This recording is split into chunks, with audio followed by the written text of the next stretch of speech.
अस्सलाम वालेकुम। 26 न्यूज के साथ मैं हूं अरुबा जावेद। नजर डालते हैं आज की हेडलाइंस पर।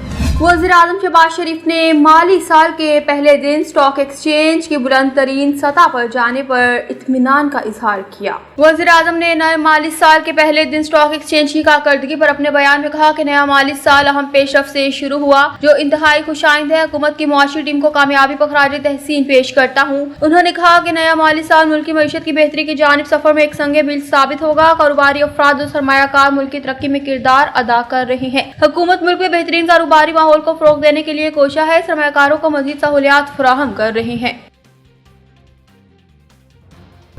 तलाल चौधरी का कहना है कि रियासत की जानो माल का तहफ़्फ़ुज़ हुकूमत की जिम्मेदारी है। आईजी इस्लामाबाद के हमरा प्रेस कॉन्फ्रेंस करते हुए तलाल चौधरी ने कहा कि इस्लामाबाद में 37% जराइम की शरह में कमी हुई। जराइम की शरह कम करने के लिए तमाम वसाइल बुरेकार ला रहे हैं। इस्लामाबाद पुलिस फर्ज शनासी से जराइम के खात्मे के लिए कोशिश है। उन्होंने बताया कि गुज़िश्ता चंद माह में कुछ वाक़यात तशवीश का बाइस बने। 17 साल बच्ची के कत्ल के मुल्ज़िमान को 24 घंटों में गिरफ्तार किया गया। इस्लामाबाद में मीडिया को इंटरव्यू सरदार फहीम कत्ल इस्लामाबाद पुलिस के लिए टेस्ट केस था। इस मौके पर आईजी इस्लामाबाद अली नासिर रिजवी ने कहा कि जाए वक़ुआ को महफूज बनाना अवलीन तरजीह होती है। सरदार फहीम कत्ल केस को हल करने के लिए पुलिस की 11 टीमों ने हिस्सा लिया। उन्होंने बताया कि सरदार फहीम के कत्ल में 57 मुश्तबा अफराद से तफ्तीश की गई। पुलिस को कमरे से सरदार फहीम की लाश मिली थी। सरदार फहीम के घर डकैती करने वालों को पकड़ लिया है। केस की तफ्तीश में तमाम पहलुओं को मद्देनजर रखा गया। अली नासिर रिजवी ने बताया कि मुलजिम को गुजरावाला और चिन्योट से गिरफ्तार किया। पुलिस ने यह केस 6 रोज में हल किया।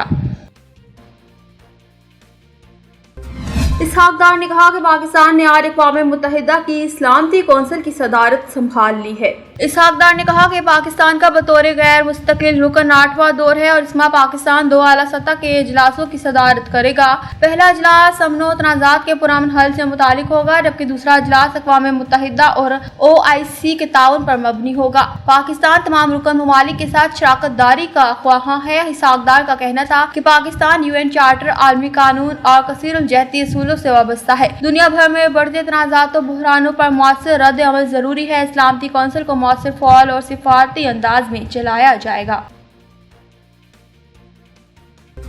सूबाई दारुल हुकूमत लाहौर समेत सूबे के मुख्तलिफ शहरों में ज़लज़ले के झटके महसूस किए गए। ज़लज़ले के शदीद झटके पंजाब के शहर कसूर, ओकाड़ा, शेखुपुरा, गुजरावाला, मुरीद के, कामू के और ननकाना में भी महसूस किए गए। ज़लज़ला पीमा मरकज़ के मुताबिक ज़लज़ले की शिद्दत 4.4 रिकॉर्ड की गई जबकि गहराई 12 किलोमीटर थी। ज़लज़ले से इमारतें लरज़ गई। लोग कलमा तैयबा का विर्द करते हुए घरों और दफातर से बाहर निकल आए। रेस्क्यू ज़राए के मुताबिक ज़लज़ले के नतीजे में फौरी तौर पर किसी जानी और माली नुकसान की इत्तला नहीं मिली। दूसरी जानिब director general provincial disaster management authority ने कहा कि पंजाब भर की इंतजामिया इमारतों की चेकिंग में मसरूफ है। ज़लज़ले के आफ्टर शॉक से निपटने के लिए मशीनरी और अमल को अलर्ट रखा गया है। याद रहे कि हालिया चंद हफ्तों में कराची में ज़लज़ले के झटके तवातर के साथ महसूस किए गए। इसके अलावा खैबर पख्तूनख्वा, बलोचिस्तान में भी वक्फे के साथ ज़लज़ले के झटके महसूस किए जाते रहे। पंजाब के ज़लज़लों के झटके निस्बतन कम महसूस किए गए ताहम ज़लज़लों के झटके का ताज़ा सिलसिला सूबे के कई शहरों तक पहुंचा है। न्यूज़ स्टूडियो से फिलहाल तक के लिए इतना ही। मज़ीद खबरों और अपडेट्स के लिए देखते रहिए 26 न्यूज़।